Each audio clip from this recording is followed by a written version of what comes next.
Kita lanjutkan pertemuan hari ini dengan membahas tentang bab 1 berjudul pengukuran. Ya. Sebelum masuk ke dalam pembahasan pengukuran, kita ingin flashback kembali apa sih yang Anda akan dapatkan dalam belajar tentang ilmu fisika. Tentu saja Anda kita flashback kembali apa sih definisi ilmu fisika, ya, secara dalam konteks ilmu bahasa. Ya, ilmu fisika itu bahasa Yunaninya adalah physikos, yang berarti alamiah atau fisis, ya. Jadi dalam konteks pemahaman bahasa, yaitu bahasa Yunani, berarti alamiah, ya. Jadi ilmu fisika itu adalah ilmu tentang alam atau sains dalam makna yang sangat luas. Karena apa? Karena fisika itu mempelajari gejala-gejala alam yang tidak hidup atau benda mati, atau dinamakan materi, dalam lingkup ruang dan waktu.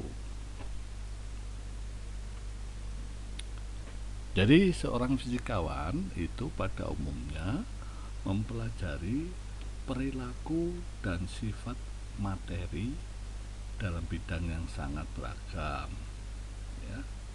Bisa mulai dari partikel submikroskopis, artinya partikel yang setengah kecil, ya.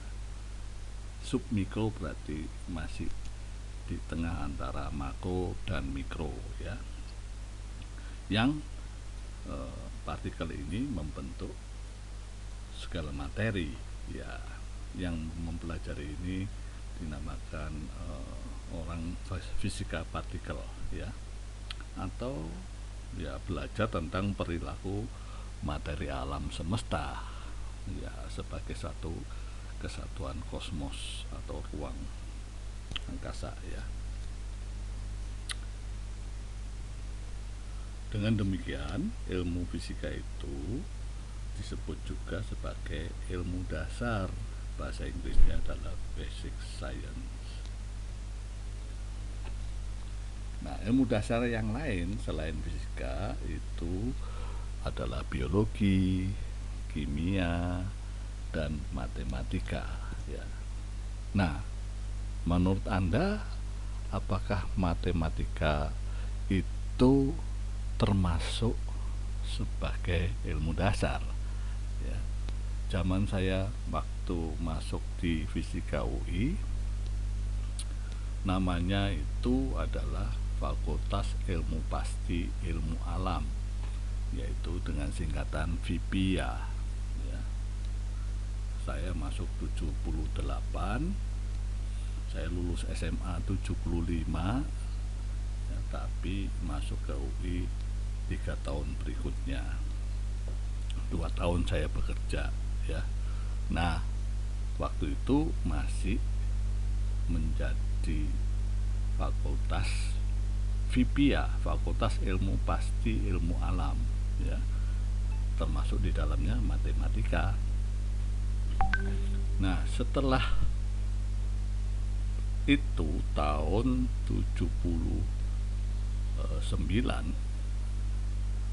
FIPIA itu berubah menjadi FMIPA, Fakultas Matematika Ilmu Pengetahuan Alam, ya. Jadi matematika dikeluarkan dari ilmu dasar, ya. Mengapa nanti kan kita bahas, tapi sebetulnya memang matematika itu dibutuhkan sebagai alat untuk ilmu dasar bisa berkembang dengan baik, ya. Oke. Jadi mengapa sains dan matematik? Tadi sudah sedikit saya singgung. Jadi sains secara umum mengasah dan melatih kemampuan analisis, berpikir runut atau urut ya, sistematis, logis, dan dalam mengambil keputusan berdasarkan fakta-fakta yang valid. Jadi sains ini benar-benar adalah ilmu eksak ya. Eksak itu artinya kita mendapatkan data untuk bisa menyimpulkan kevalidan data itu adalah benar adanya ya. Nah, ini tentang sains. Tapi sebetulnya menurut Anda matematik benar tidak masuk ke dalam sains ya? Tapi judulnya adalah mengapa sains dan matematik ya. Jadi matematika adalah bahasa universal yang digunakan dalam sains.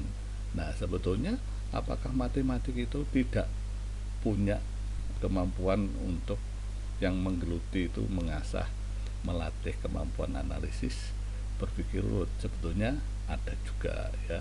Tapi kenapa dipisahkan?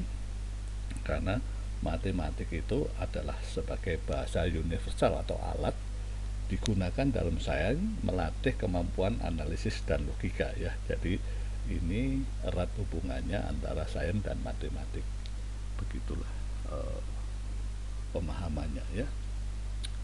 Nah, sekarang kenapa Anda belajar fisika ya? Nah, tadi sudah kita flashback atau kita gali bahwa fisika itu merupakan pembelajaran partikel dari mulai yang kecil sampai yang berat, baik yang ada di dalam suatu partikel maupun yang di luar pada angkasa ya. Jadi mengapa fisika dari dunia atom ya, ini atom kembali dulu ya. Jadi ini atom, belajar, Anda belajari sampai masalah jagat semesta ya. Jadi pesawat terbang, terus ada ini rumah, bangunan ya, dan ini adalah cuaca, ini bagaimana kita bisa mengamati rotasinya bumi ya.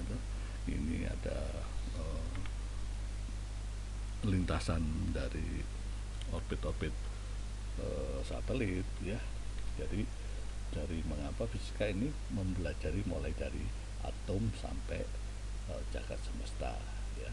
Nah, zaman sekarang ini orang bergelut bagaimana mencari sumber energi yang bisa membuat manusia bertahan dalam kehidupan modern ini ya. Jadi fisikawan itu belajar tentang bagaimana material grafin membuat suatu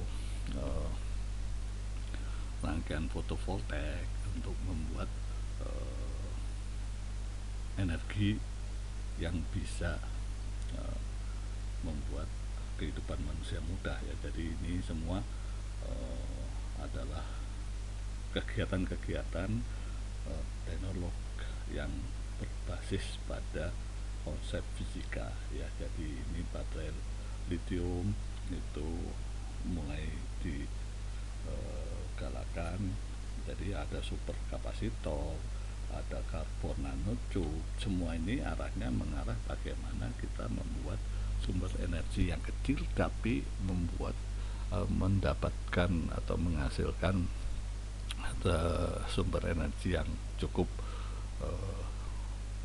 baik dan bertahan lama ya. Ini sekilas tentang fisika ya. Nah, ini juga bagaimana bisa Anda lihat bagian-bagian fisika atau struktur fisika yang sangat kompleks dan tidak mungkin seorang yang lulus fisika itu memahami semua ya. Jadi di sini ada yang memisahkan antara atom yang besar dan atom yang kecil, atom yang mempunyai kecepatan rendah dan kecepatan tinggi. Jadi ini Anda bisa lihat bahwa untuk sebuah atom dengan kecepatan di bawah kecepatan cahaya itu, kalau dia besar, bernama teori mekanika klasik ya. Jadi ada Newton, Hamilton, Lagrange, dan kalau lebih kecil itu menggunakan quantum mechanics dengan pemecahannya pakai matematik Schrödinger atau Heisenberg ya. Jadi ini struktur fisika ada kecepatan rendah, kecepatan tinggi ya. Jadi untuk atom besar kecepatan tinggi adalah special relativity Einstein. Nah, ini untuk kecepatan tinggi pada atom kecil atau relativistic quantum mechanics atau dikenal dengan Dirac ya. Jadi ini adalah struktur fisika. Nah, semua mendukung keteknologian terkini, sehingga apa yang dihasilkan oleh teknologi maju itu dari pengembangan ilmu fisika ya. Oke. Ya, hubungan antara fisika dengan bidang-bidang lain ya. Coba Anda lihat bahwa fisika ini disebut ibu atau orang tua dari semua ilmu sains, ilmu alam ya, ilmu ini. Jadi sebagai fondasi yang menghubungkan semua cabang ilmu dan keteknikan ya. Jadi semua menggunakan basic science fisika dalam kehidupan sehari-hari oleh banyak profesi ya. Jadi seorang ilmuwan kimia atau chemistry, orang yang berkecimpung dalam ilmu kehidupan, termasuk obat-obatan, medicine ya, termasuk seorang arsitek, seorang keteknikan atau insinyur, dan berbagai teknologi yang lain ya, bidang teknologi yang lain ya. Mengapa perlu belajar fisika? Tadi sudah sekilas, sains itu membuat orang berpikir logis, berpikir sistematis ya. Jadi mengapa perlu belajar fisika? Anda dilatih untuk berpikir dan bernalar logika ya, logis ya, menguasai konsep gejala-gejala alam ya. Belajar melihat aspek fisika pada peristiwa sehari-hari ya, juga merupakan dasar dari teknologi fisika itu. Nah, dengan demikian Anda akan terinspirasi untuk berkreasi dan berinovasi pada bidang ilmu yang Anda sedang ikuti saat ini ya. Nah, selain itu Anda mengaplikasikan fisika pada bidang-bidang yang Anda geluti atau bidang lain ya. Ini perlunya belajar fisika ya. Oke, sekarang kita masuk ke dalam topik bahasan yang bab 1, yaitu pengukuran ya. Tentu saja Anda sudah tidak asing lagi, pasti Anda semua pernah mengukur ya. Pada sekolah dasar dulu Anda sudah diminta membawa penggaris misalnya ya. Penggaris itu adalah satu alat ukur ya. Jadi Anda tidak akan mungkin tidak pernah melakukan pengukuran ya. Nah, sekarang Anda memahami enggak tentang mengukur atau pengukuran itu maksudnya apa ya. Jadi mengukur itu adalah membandingkan nilai yang tertera pada alat ukur tentunya ya, dengan besaran fisik benda, yaitu benda yang Anda ukur, misalnya kertas Anda pakai ukuran penggaris, jadi Anda melihat di sana panjangnya berapa ya. Nah, coba Anda perhatikan permasalahan ini ya. Ada 3 mahasiswa mengukur panjang meja ya. Jadi mereka mempunyai alat ukur meteran masing-masing ya, atau alat ukur panjang masing-masing. Yang pertama itu mahasiswa melaporkan, oh panjang meja adalah 1,5. Nah, terus yang mahasiswa kedua melaporkan bukan 1,5 tapi 150 ya. Selanjutnya mahasiswa ketiga bukan 150 atau 1,5 tapi 1.500. Nah, coba perhatikan mana yang betul dari ketiga mahasiswa ini ya. Nah, siapakah yang benar? Tentu saja hasil pengukuran tanpa satuan hanya membingungkan orang kan. Jadi di sini sebetulnya tiga-tiganya benar atau salah ya, ketiga-tiganya sebetulnya benar, tapi tidak ada satuannya. Dia hanya melaporkan, oh saya ukur 1,5, oh saya 150, oh saya 1.500 ya. Jadi ini akan membingungkan kalau tanpa ada satuan ya. Jadi konsep dasar pengukuran itu ada besaran ya. Jadi segala sesuatu yang dapat diukur itu namanya besaran ya. Nah, ada satuan, yaitu ukuran dari satu besaran yang kita tadi ukur ya. Nah, yang terakhir bukan terakhir, dimensi itu adalah cara menyusun besaran dari beberapa besaran pokok ya. Ya ada tiga konsep dasar pengukuran yang Anda perlu pahami ya. Oke, sekarang kita bahas tentang besaran. Tadi besaran kan dengan mengukur alat ukur dengan benda fisiknya ya. Jadi besaran fisika baru terdefinisi jika ada nilainya, yaitu besarnya ya. Nah, ada satuannya. Nah, contohnya panjang jalan 10 km, artinya 10 adalah nilai, kilometer adalah satuan ya. Nah, dalam besaran itu ada besaran pokok atau dasar ya, ada 3 jenis ya. Nanti di besaran itu ada besaran namanya besaran pokok atau dasar, adalah besaran yang tidak tergantung pada besaran lain ya. Ini sudah baku ya. Nah, yang kedua adalah besaran pelengkap. Artinya besaran ini melengkapi dari besaran pokok ya.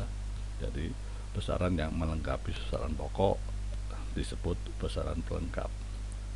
Yang terakhir adalah besaran turunan ya. Nah, ini besaran ini tergantung dari besaran yang lain ya, yaitu besaran pokok. Jadi besaran turunan, besaran yang diturunkan dari besaran pokok. Jadi kita sudah paham tentang 3 besaran fisika, yaitu besaran pokok. Ternyata ada 7 besaran pokok dalam fisika ya. Jadi ada panjang, ada massa, ada waktu, ada kuat arus listrik, ada suhu, ada intensitas cahaya, dan jumlah zat. Nah, ini 7 besaran pokok yang dalam fisika sudah dibakukan ya. Jadi panjang untuk mengukur panjang benda, massa adalah mengukur massa dari kandungan materi benda ya, atau dan seterusnya. Ini Anda bisa baca sendiri ya. Nah, apa yang dinamakan besaran pelengkap, yaitu pada umumnya adalah besaran ya. Jadi besaran pokok tadi itu ada satuan dan singkatan dan dimensinya ya. Jadi coba kita perhatikan lagi ya. Jadi ada 7 besaran yang mempunyai besaran pokok ini mempunyai satuan dan dimensi seperti ini. Panjang dimensinya L besar ya, masa M besar, waktu T besar, arus listrik I, suhu theta ya, jumlah zat mol N, dan intensitas dimensinya J. Nah, singkatan dari satuan itu meter adalah M, kilogram kg, second S, ampere A, Kelvin K besar, mol huruf besar, kandela CD ya. Nah, besaran pelengkap itu ada 2, yaitu tentang sudut ya. Jadi besaran pelengkap ini melengkapi besaran pokok ya, supaya semua yang kita pelajari di fisika itu mempunyai besaran dan satuan ya. Sudut datar artinya dua sumbu ya, X, Y saja, itu satuannya adalah radian dengan singkatan rad ya, dimensinya tidak ada. Sedangkan sudut ruang artinya sudut yang mempunyai sumbu X, Y, Z ya, itu satuannya steradian dengan singkatan SR. Jadi pelengkap ini hanya melengkapi besaran pokok karena jarang-jarang dipakai ya, tapi kalau tidak ada ini Anda akan kesulitan ya untuk sudut, maka ada sudut datar dan sudut ruang. Selanjutnya kita lihat tentang besaran turunan ya. Besaran turunan ada 10 besaran turunan, yaitu besaran yang diturunkan dari besaran pokok ya. Artinya luas itu besaran pokoknya adalah panjang kali lebar ya. Panjang lebar itu termasuk panjang, jadi artinya luas itu perkalian antara besaran pokok, antara panjang dan panjang ya, panjang lebar ya, atau dimensinya adalah L kuadrat ya. Volume panjang lebar kali tinggi ya, demikian seterusnya. Jadi besaran turunan adalah yang umumnya diturunkan dari besaran pokok adalah luas, volume, massa jenis, kecepatan, percepatan, gaya, usaha dan energi, tekanan, daya, impuls, dan momentum. Jadi ini 10 besaran yang dinamakan besaran turunan karena dia merupakan turunan dari besaran pokok ya. Oke. Nah, ada perjanjian atau konvensi besaran pokok, yaitu besaran panjang itu merupakan konsensi atau konsensus atau perjanjian 1 meter itu didefinisikan sebagai jarak yang ditempuh cahaya dalam vakum selama waktu 3 kali 10 pangkat 8 detik ya. Jadi ini kecepatan cahaya ya. Jadi kecepatan cahaya itu dinamakan 1 meter ya. Ini seluruh dunia mengakui bahwa panjang itu satuannya 1 meter berdasarkan dari kecepatan cahaya ya. Ya, oke.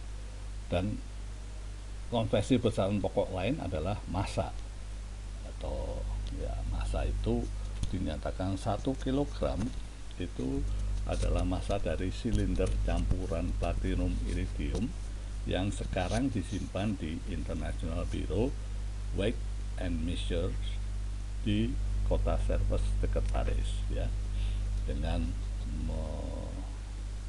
mendasari dari satuan massa atom, yaitu 1 mikro itu sama dengan satu massa atom mu ya itu sama dengan 1,66 kali 10 pangkat minus 27 kg. Ini semua mengacu pada perjanjian besaran pokok untuk massa ya.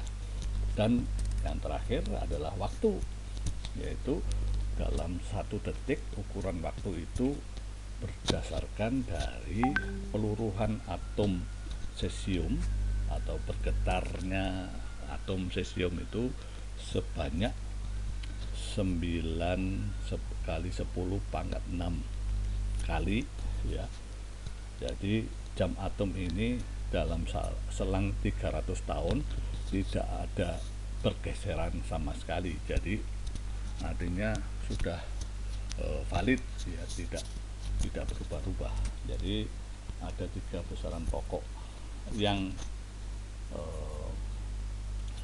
seluruh dunia mengakui bahwa atau perjanjiannya ini dipakai patokan sebagai besaran pokok ya. Nah, dalam menuliskan yang lebih dari 0, 10, 100, 1000 itu kadang-kadang membuat orang susah. Yang tadi saya menyatakan 9, ada 6 angka di belakang 9, itu berarti ada pengalinya ya, seperti ini. Jadi kalau dia nolnya ada 3, maka 10 pangkat 3 maka dinamakan kilo atau simbolnya kilo. Kalau 10 pangkat 6 itu namanya mega dengan simbol M besar dan seterusnya. Nah sekarang kalau dia lebih kecil atau 0,0003 kali itu disebut mili dengan simbol M ya. Kalau 10 pangkat minus 6 artinya mikro, jadi 0,0000 sampai nilai akhirnya adalah ke 6 itu mikro dan selanjutnya. Jadi ada faktor pengali dalam satuan internasional, yaitu mulai 10 pangkat minus 18 itu atau simbolnya A. Yang biasa kita pahami itu sampai sekarang yang sering digunakan adalah nano. Sekarang itu teknologi nano ya. Jadi teknologi yang membuat ukuran itu minus 9 itu sudah tidak kelihatan oleh mata ya. Untuk alat pun deteksinya ya dengan teknologi tinggi ya, bisa mencapai sekitar 10 minus 9 ton nano ini teknologi yang sekarang sedang berkembang itu di sekitar sini ya. Jadi materinya adalah yang berukuran kecil. Nah sekarang yang lebih besar itu artinya pangkatnya positif, itu ada kilo, ada mega, ada giga, ada tera ya.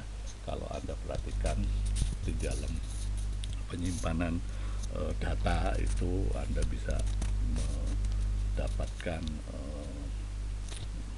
hard disk yang ukurannya tera, artinya bisa menampung ukuran 10 pangkat 12 ya. Jadi yang disebut tera itu adalah banyak penyimpanan itu 10 pangkat 12 data ya. Jadi Anda bisa bayangkan banyak sekali ya yang bisa disimpan di sana. Oke, itu untuk faktor pengali. Nah, satuan sekarang adalah ukuran dari satu besaran ya. Jadi untuk satuan ini sistemnya ada 2, yaitu sistem metrik dan sistem non metrik. Sistem non metrik disebut sistem British atau Inggris ya.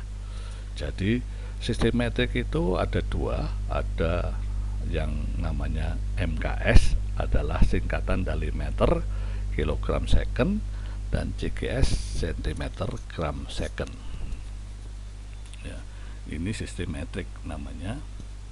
Nah, sekarang yang non metrik, orang Inggris tidak mau menggunakan sistem metrik, tapi tetap menggunakan sistem satuan sendiri, yaitu inci. Ada meter, ada mile, ada ya, dia adalah inci dan feet, ya. Ada inci, feet, dan mile. Jadi konversinya 1 inci itu 2,54 cm,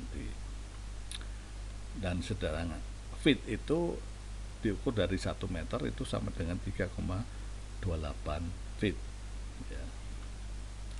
Sedangkan mile itu merupakan ukuran 5.280 feet. Jadi 1 mile kita bisa konversi ke kilometer adalah 1 mil itu 1,61 kilometer. Jadi ini sistem metrik dan non metrik, ya.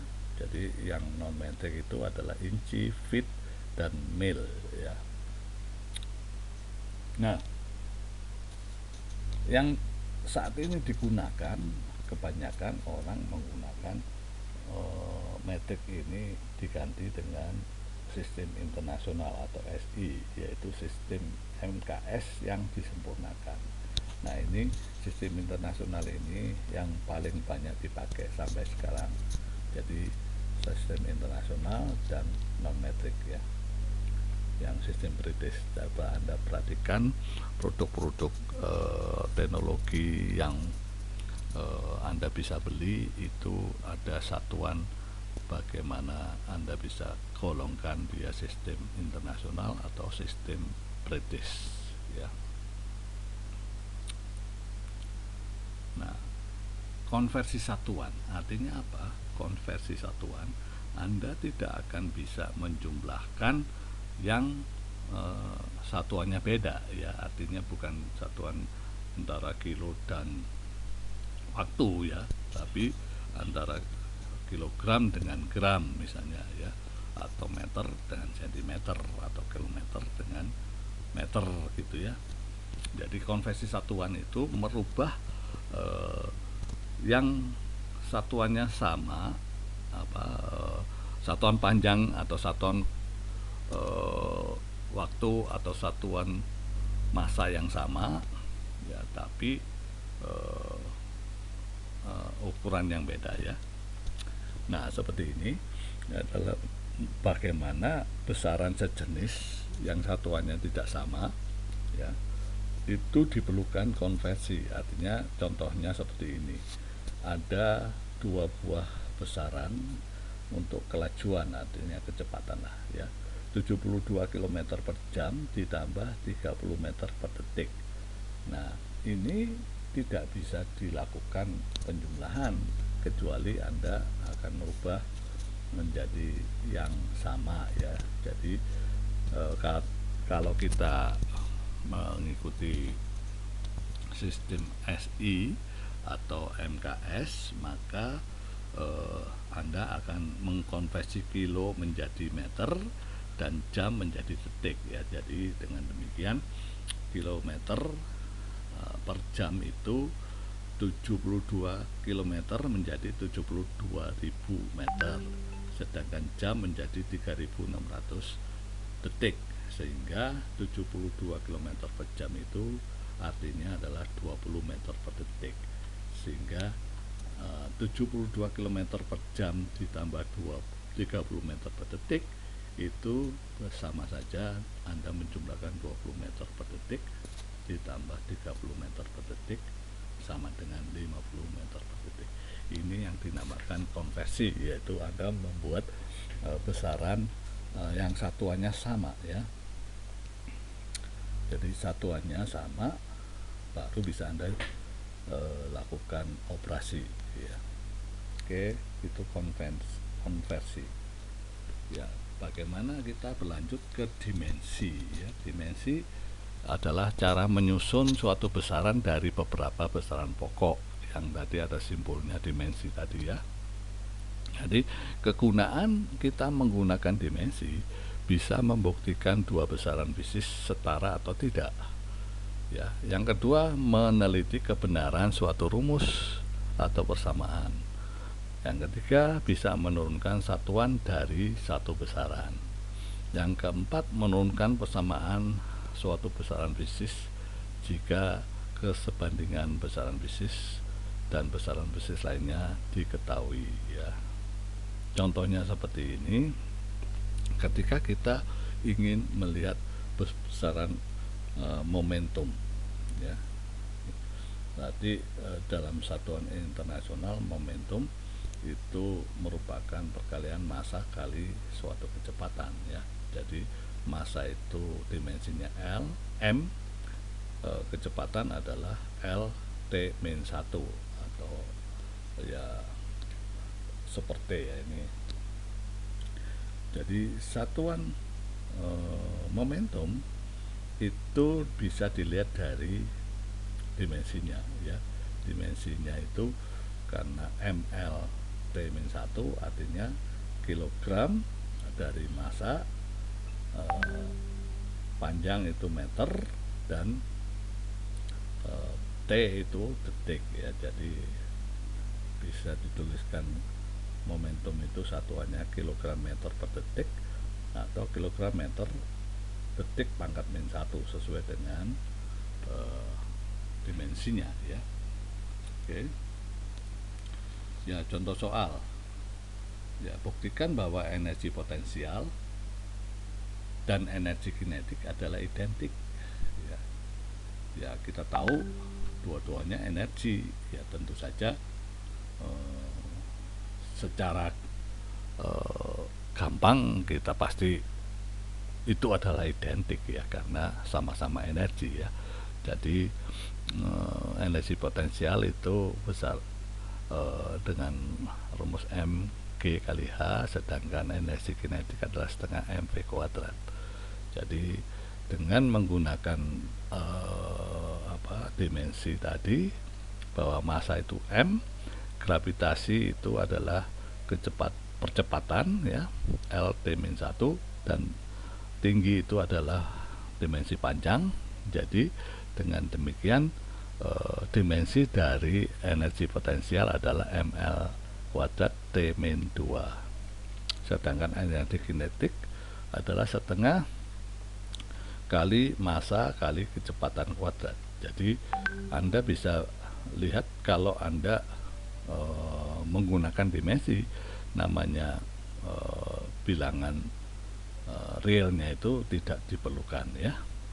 Jadi massa Anda dimensinya m, kecepatan adalah L T-1 dalam kuadrat, ya. Maka dimensi dari energi kinetik adalah ml kuadrat T-2. Jadi dengan demikian energi potensial dan energi kinetik dimensinya sama, keduanya identik, ya. Jadi dimensi itu bisa menyatakan bahwa ini identik atau tidak, ya. Ya, selanjutnya untuk ini tidak perlu ini, Anda bisa buktikan sendiri bahwa T itu 2pi akar MK itu bagaimana menentukan konstanta K itu satuannya apa, ya. Oke, jadi seperti ini. Oke. Yang ketiga juga bagaimana Anda menentukan dimensi dari persamaan X sama dengan AT pangkat 3 plus BT, itu dimensi konstanta A dan B itu seperti apa, ya. Anda bisa lihat, pelajari di rumah nanti, ya. Oke.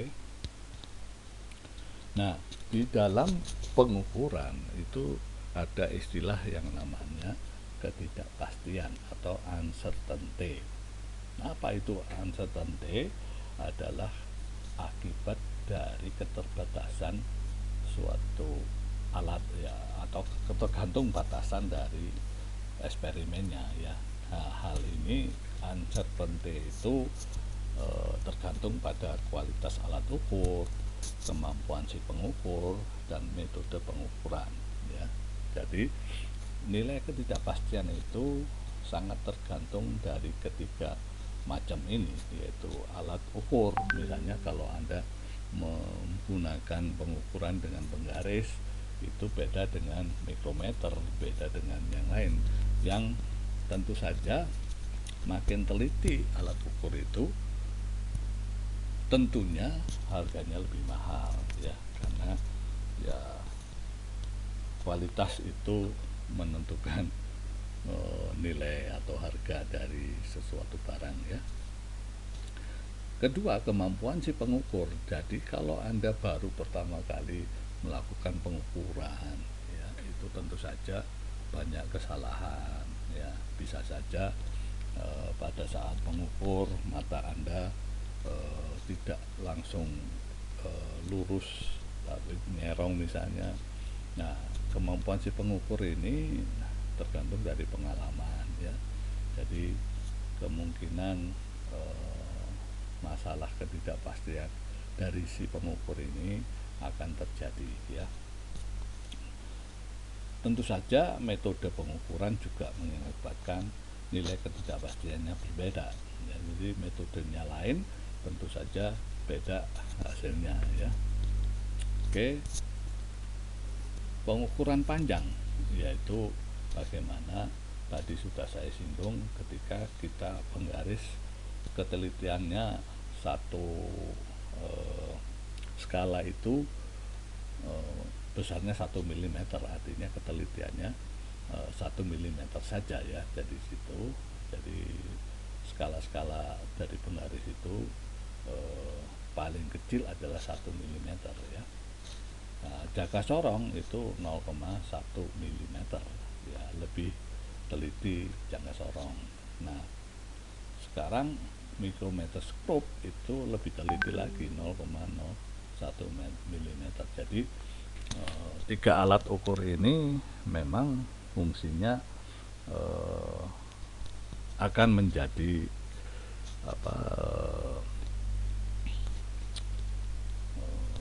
lebih dipakai di mana ya, karena ketelitiannya beda-beda, sehingga cara mengukur benda yang seperti apa diukur dengan harus pakai jangka sorong, harus dengan milimeter scope. Jadi karena ketelitian dari alat ya. Demikian juga pengukuran waktu, ada waktu dengan mekanik, ada dengan digital ya. Itu ada kalau seperti ini mekanik, dari skala itu satu skala itu 0,1 detik, artinya dia ketelitian atau ketidakpastian itu 0,1 detik ya. Oke.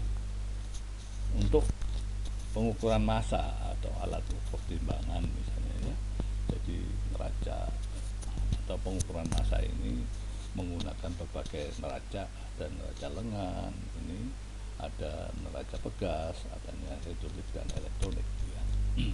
Jadi makin teliti makin mahal ya. Nah, sekarang contoh soal seperti ini. Berapa persentase ketidakpastian untuk pengukuran 1,57 meter ya. Ketidakpastian diambil adalah 0,01 meter ya. Jadi artinya alat ukurnya itu ketelitian skalanya 0,01 meter.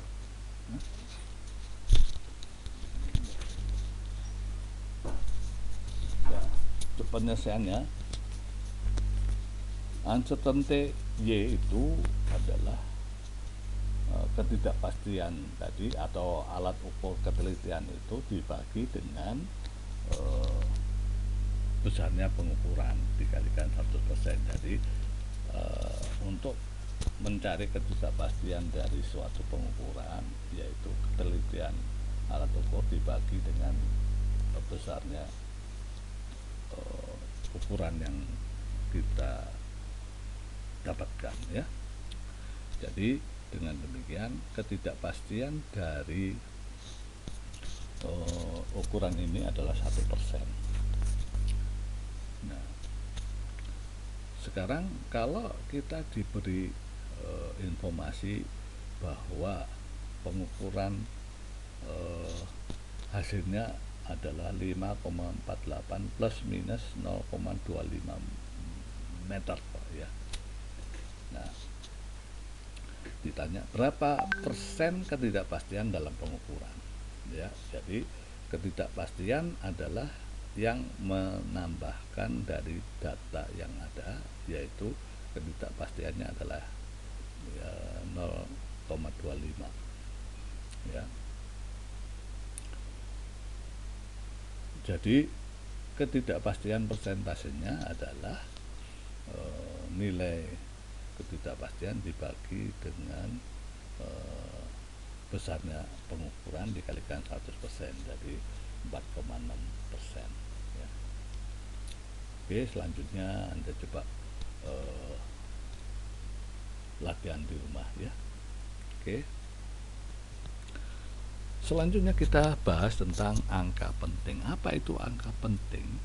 Yaitu semua angka yang diperoleh dari hasil pengukuran yang terdiri dari angka eksak dan satu angka terakhir yang ditaksir atau tidak bukan tadi adalah uncertainty ya.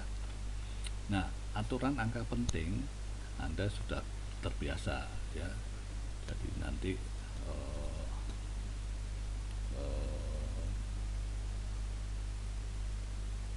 menyatakan dia angka penting atau bukan, itu yang pertama adalah semua angka bukan 0 adalah angka penting.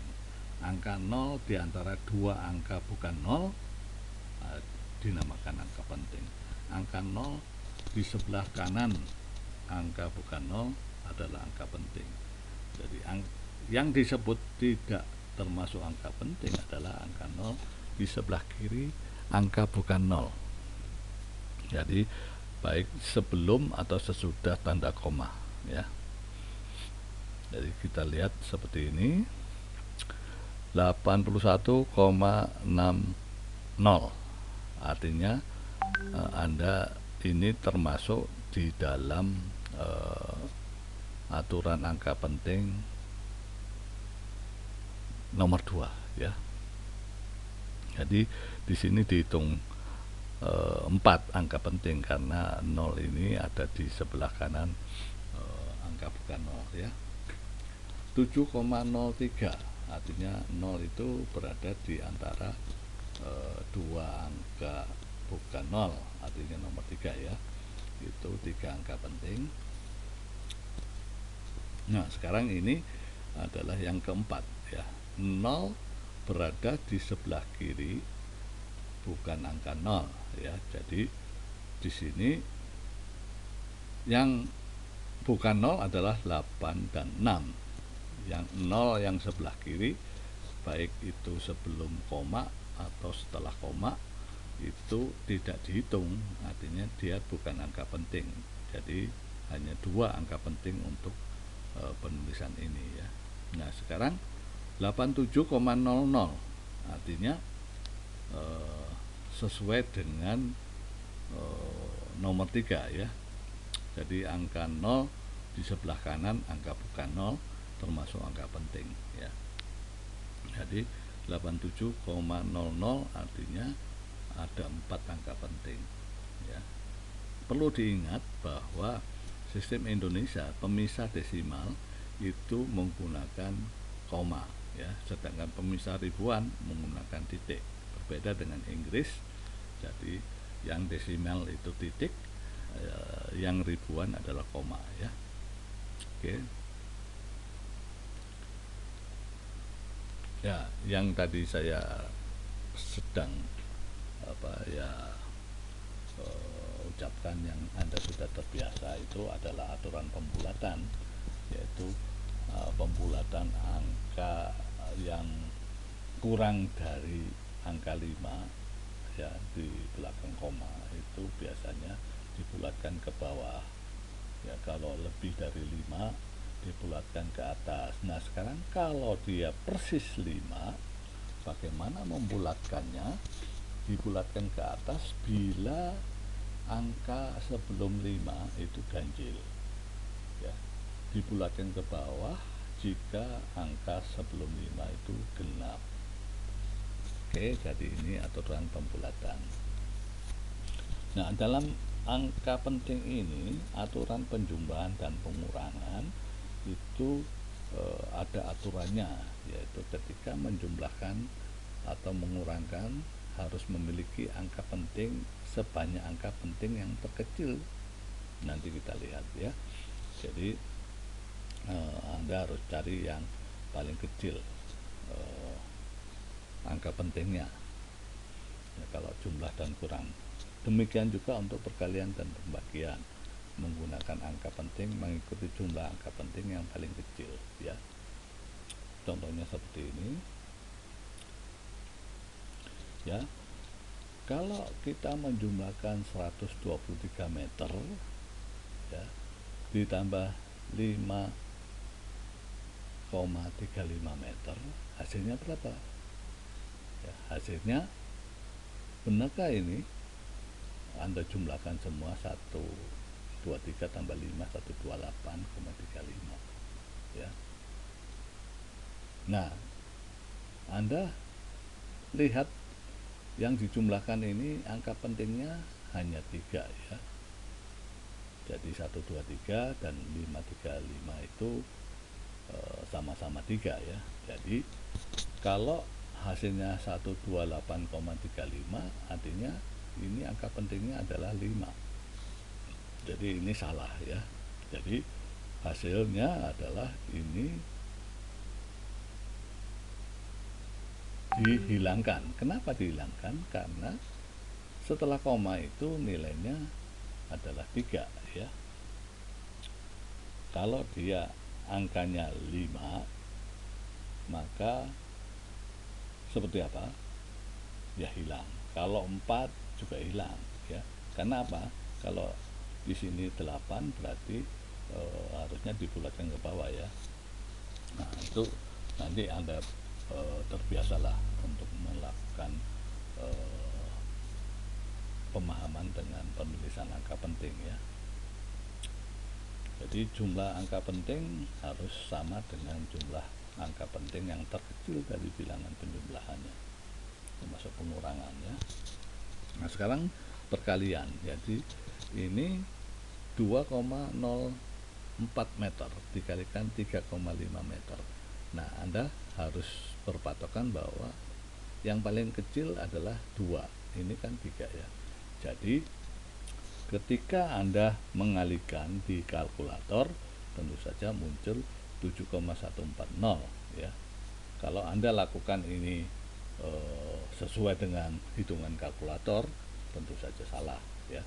Jadi patokannya harus mencari jumlah yang kecil angka pentingnya, sehingga di sini adalah 2 ya.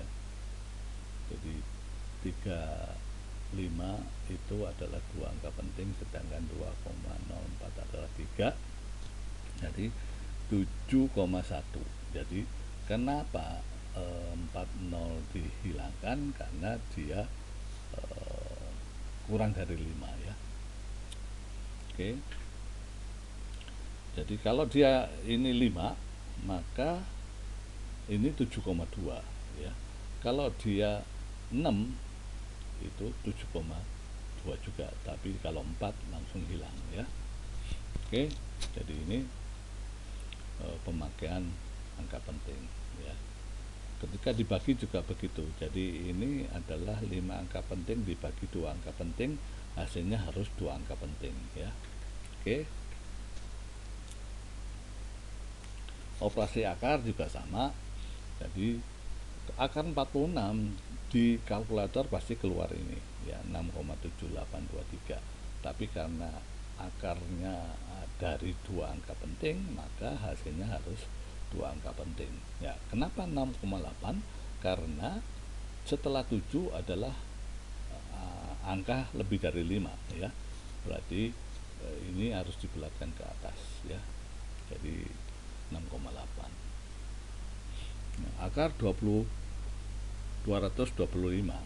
Nah, di kalkulator keluar pasti 15. Nah, karena untuk membuat angka penting, aturannya kan pembagian atau akar atau ini sesuai dengan yang di awalnya itu seperti berapa jumlah angka pentingnya, maka ketika akar 225 maka adalah akar 3 angka penting, sehingga hasilnya harus 3 angka penting, jadi harus ditambah 0 ya.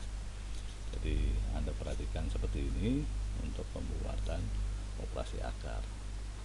Nah, untuk contoh soalnya Anda pelajari sendiri ya, bisa ini. Nah, dalam penulisan paper atau skripsi nanti, Anda tentu saja itu adalah hasil karya ilmiah. Berarti membuat pembacaan angka di dalam penulisan ilmiah itu tidak sembarangan ya, sehingga bisa menyulitkan ya. Seringkali perhitungan deretan angka yang panjang menyulitkan penulisan ya.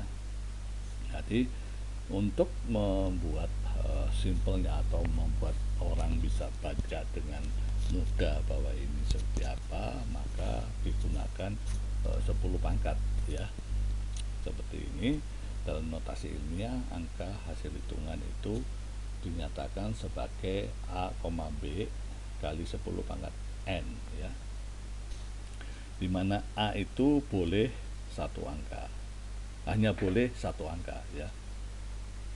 Jadi 1, berapa, sedangkan B boleh lebih dari satu angka ya. Nah, N adalah bilangan bulat baik negatif maupun positif ya. Oke. Contohnya seperti ini, 750 juta ya. Ya, Anda dalam membacanya saja sudah ini berapa ya, nolnya berapa. Anda kalau tidak biasa tentu saja bingung ya. Jadi bagaimana Anda memudahkan penangkapan baca itu adalah 7,5 kali 10 pangkat 8 ya. Jadi Anda lihat ketika Anda nolnya Anda hitung 1, 2, 3, 4, 5, 6, 7 dan Anda komanya di setelah 7 maka ada 8 nol ya. Demikian juga ini setelah 0, berarti ini tandanya adalah pangkat minus ya. Oke, saya kira tidak terlalu susah, dan contoh soalnya Anda silakan latih sendiri ya. Penjelasan tadi sudah cukup jelas, Anda coba latihan di rumah seperti itu, atau di sambil baca sambil latihan sendiri ya.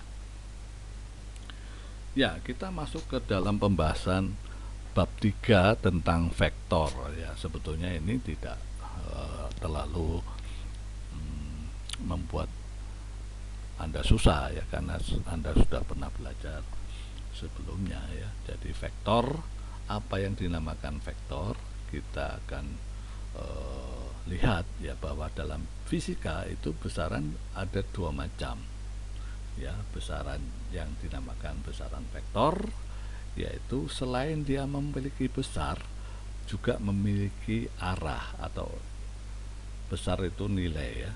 Jadi selain dia mempunyai nilai atau besar, juga arahnya kemana gitu ya. Itu yang disebut vektor. Contohnya adalah berat, gaya, kecepatan, dan percepatan, dan lain-lain. Pokoknya yang menyangkut vektor itu adalah suatu besaran yang mempunyai nilai dan arah ya. Sedangkan besaran skalar adalah besaran hanya memiliki nilai saja, tidak tergantung arah. Contohnya adalah massa, waktu, volume, jarak, dan sebagainya ya. Nah, besaran vektor dan skalar memiliki notasi penulisan yang beda.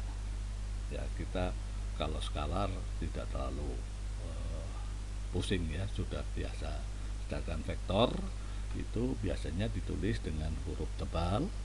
Misalnya vektor A adalah A huruf tebal ya. Atau bisa juga ditulis dengan A ada tanda panah di atas huruf A-nya ya, atau dengan huruf kecil dengan tebal ya. Oke. Contoh penggunaan vektor ya. Coba Anda sudah terbiasa membaca arah dari suatu lokasi melalui GPS atau Global Position System ya. Ini semua menggunakan vektor ya. Jadi di mana Global Position System ini menentukan arah di mana lokasi yang Anda akan tuju ya, di mana dia mengetahui posisi dalam presentasi 3 dimensi, yaitu misal posisi lintang, bujur, ketinggian. Dapat juga mengetahui kecepatan arah dan besar kecepatan, dan bisa menelusuri jejak ya. Perjalanan tidak selamanya untuk garis lurus dan mendatar, kadang belok, menanjak dan menurun ya. Ini menggunakan vektor semua ya. Ini contoh penggunaan vektor ya.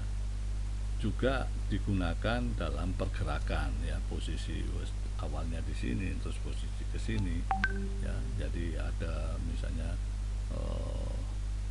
kendaraan yang atau ya mobil yang berjalan di jalan ini ya. Jadi pergerakan umumnya tidak satu dimensi melainkan 2 atau 3 dimensi ya. Tanda panah menunjukkan arah vektor kecepatan pelari, ini pelari ya. Ini suatu titik lintasannya. Arah vektor kecepatan dapat berubah ya. Oke, itu contoh penggunaan vektor. Nah, notasi vektor tadi sudah sekilas kita bahas bahwa ada tanda panah ya. Jadi vektor digambarkan sebuah anak panah yang terdiri dari titik pangkal atau titik tangkap dan ujung anak panahnya ya.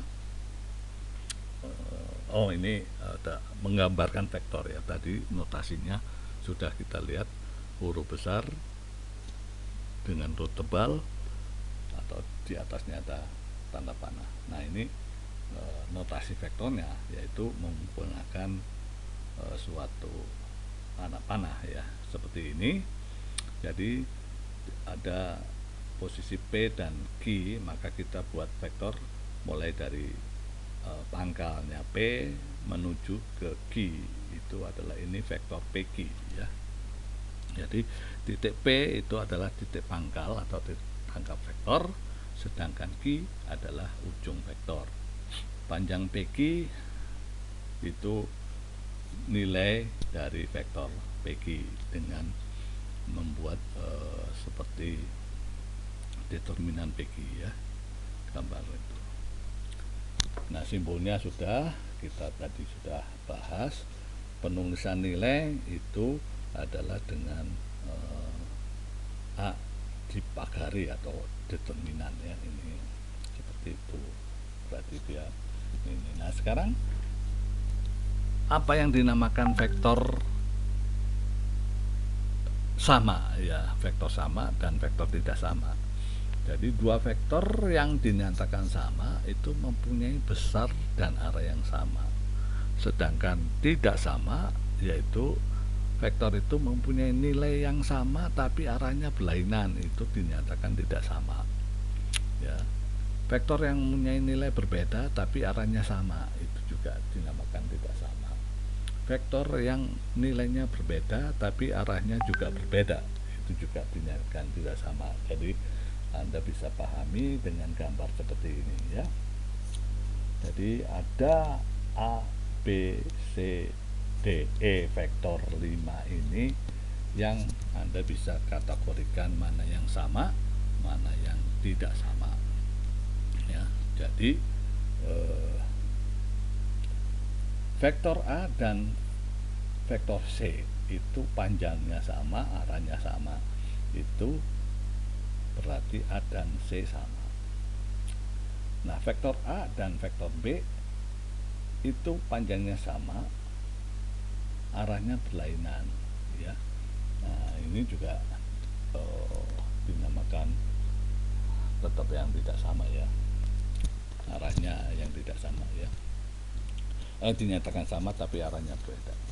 Nah, A dan D itu sudah besarnya sama, arahnya berlainan.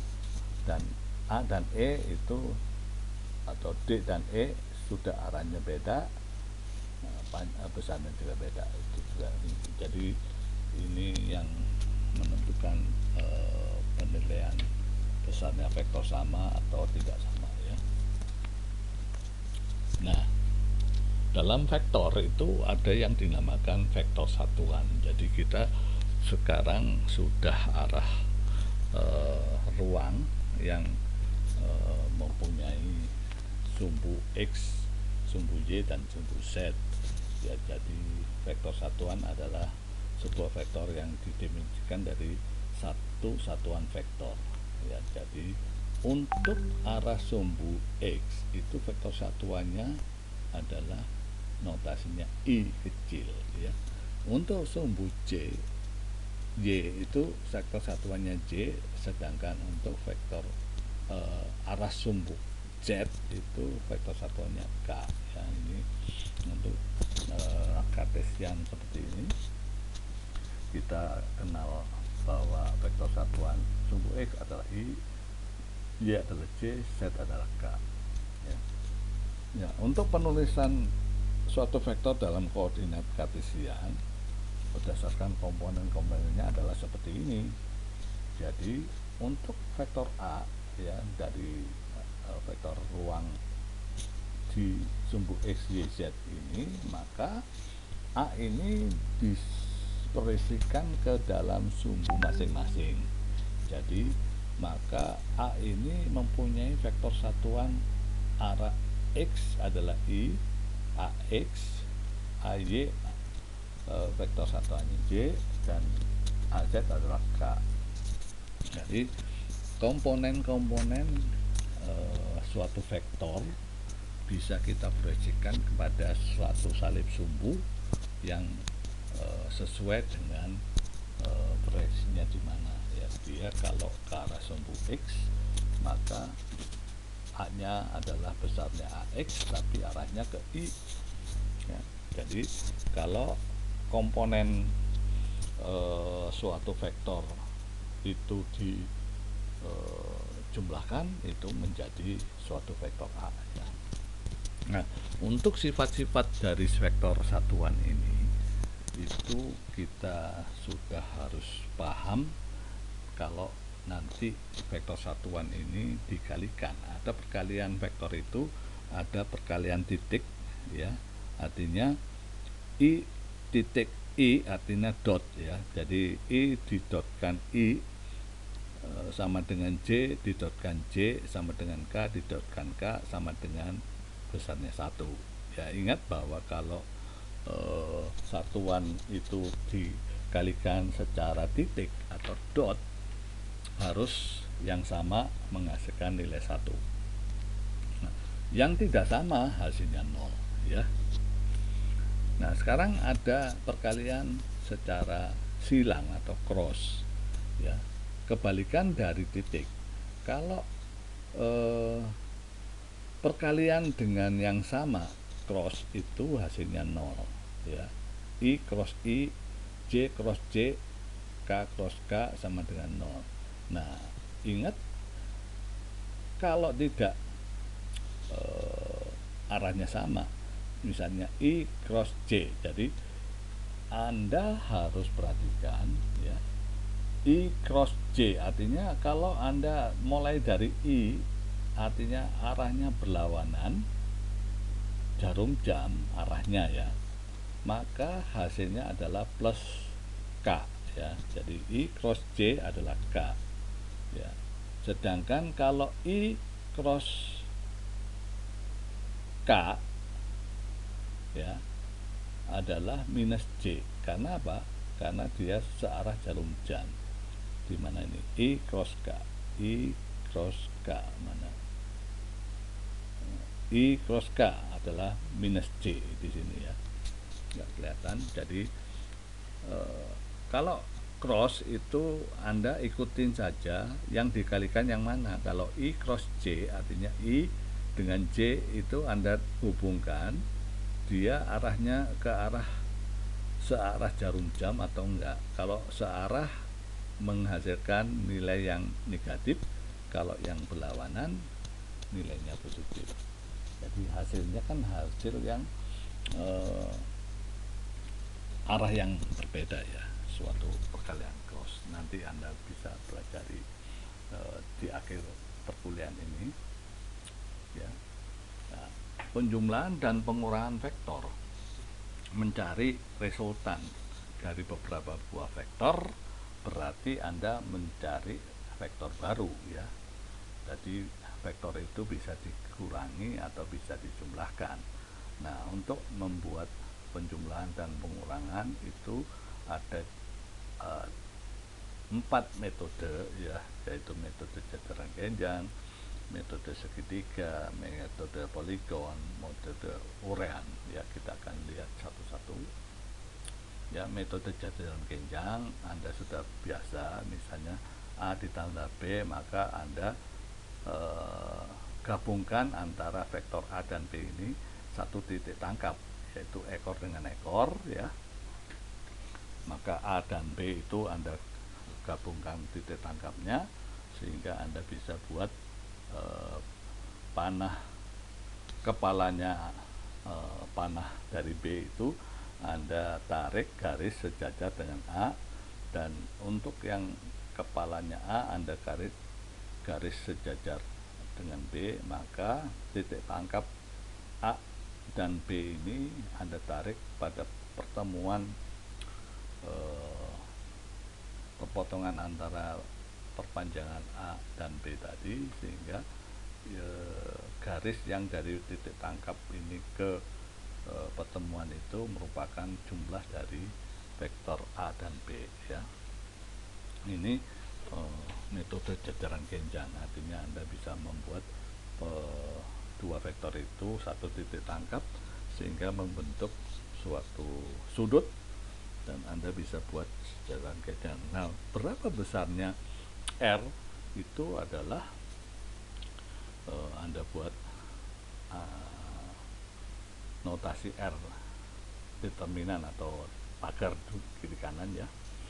Akar dari nilai A kuadrat ditambah B kuadrat ditambah 2 B kosinus theta. Kosinus theta, sudut theta itu adalah sudut yang dibentuk oleh dua vektor tadi ya. Nah, ini sudah Anda pelajari di matematika di SMA ya.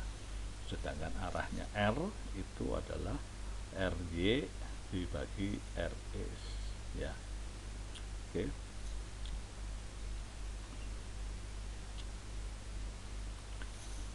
Contoh soal ya, Anda tidak akan kesulitan seperti itu ya. Oke. Nah, metode segitiga ya. Jadi tadi metode jajaran genjang. Nah, sekarang kalau metode segitiga itu Anda harus berurutan dari ekor kepala Anda sambungkan dengan ekor kepala vektor yang lain ya.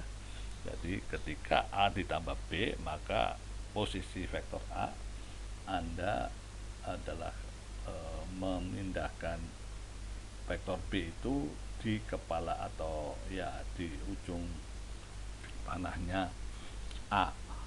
Jadi seperti itu. Jadi ini Anda pindahkan pada ujung kepala, sehingga pangkalnya A ini Anda garis ke arah kepalanya B, itu merupakan penjumlahan dari dua vektor ya. Ini langkah dari metode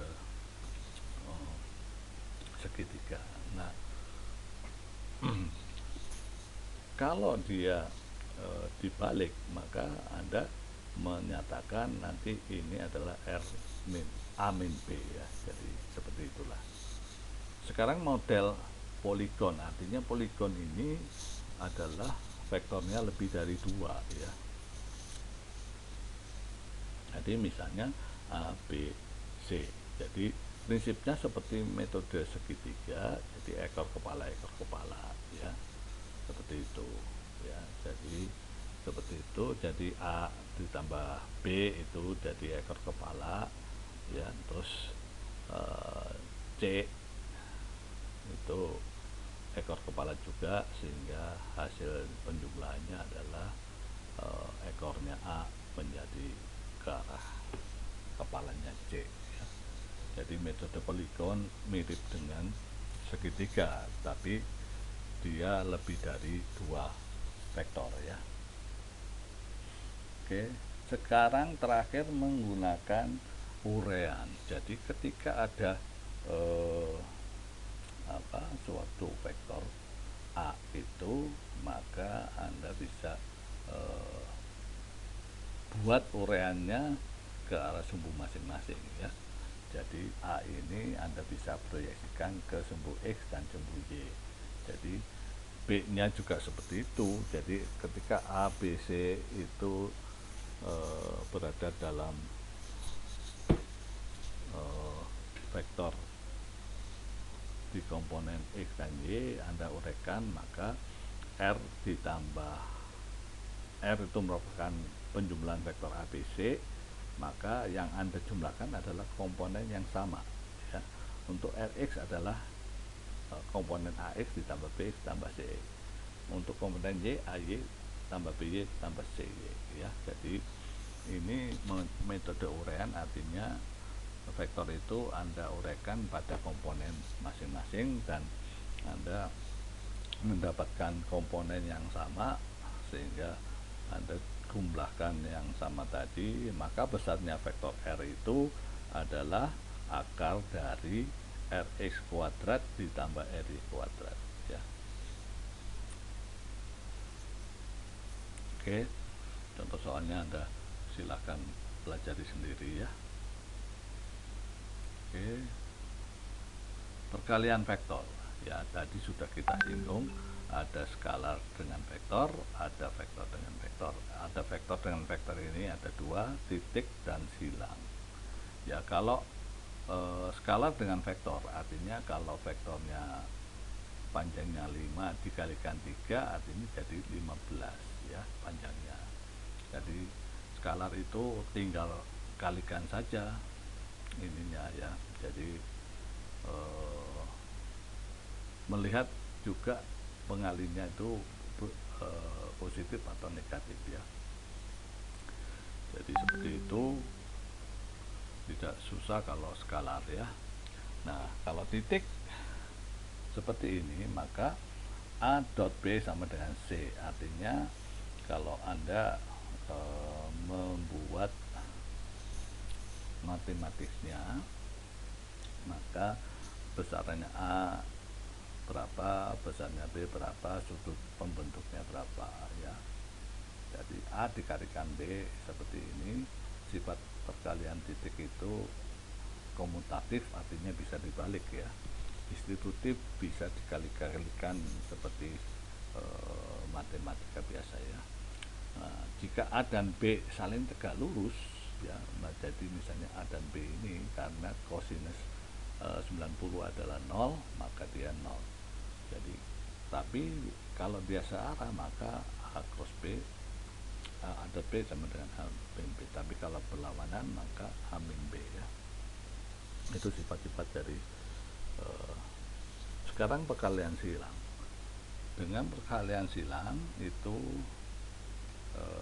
dinyatakan bahwa C sama dengan tadi, kalau ini adalah cos, sekarang kalau perkalian silang adalah sin C ya, sin theta. Jadi sifat-sifat perkalian silang itu berbeda dengan yang tadi perkalian titik. Jadi ketika dikalikan itu anti komutatif. Berarti kalau yang titik adalah komutatif, bisa dibalik, tapi kalau ini dia tandanya berlawanan ya. Kalau tegak lurus maka dia hasilnya adalah nilainya dia. Jadi kalau titik itu tegak lurus maka dia 0 ya. Oke, ini sifat-sifatnya. Nah, untuk perkalian cross itu Anda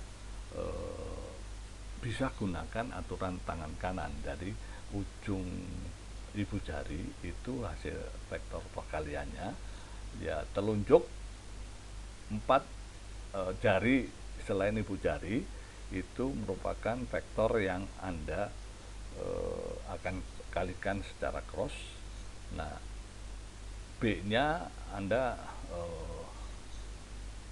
putar jari tangan kanan Anda itu, maka arahnya hasilnya adalah B ya. Kalau kebalik artinya minus B ya. Jadi aturan tangan kanan ini bisa menyatakan arah hasil dari suatu vektor yang dikalikan dengan cross ya, atau silang. Oke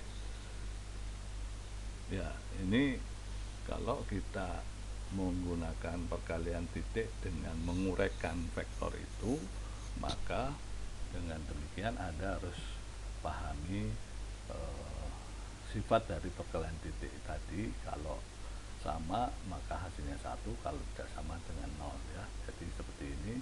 Kalau A Anda mendapatkan uraian pada sumbu masing-masing, maka Anda bisa kali-kalikan seperti yang tadi kan aditif ya, maka hasilnya adalah AX kali BX. Jadi komponen yang sama lah yang Anda bisa kalikan ya, yang lain dijumlahkan. Oke ya, ini yang titik tidak masalah. Untuk perkalian silang maka Anda biasanya harus menggunakan seperti determinan ya. Jadi komponen AX BX yang arahnya sama, maka Anda tuliskan aja determinannya arah I, J, dan K, AX, AY, BK, maka Anda bisa mendapatkan komponen perkalian silangnya, sehingga hasilnya diperoleh seperti ini ya. Oke, di contoh soalnya Anda bisa lakukan metode seperti ini dan menggunakan sifat perkalian silang. Oke, jadi Anda bisa latihan dalam tugas mandiri atau PR ini untuk bab 1 dengan nomor 8, 15, 24, 48, dan bab 3 nomor 1, 21, 38. Anda bisa kumpulkan paling lambat minggu depan minggu depan, dengan mundur setengah jam pada akhir perkuliahan ya. Sampai di sini hari ini ya, kita ketemu lagi minggu depan.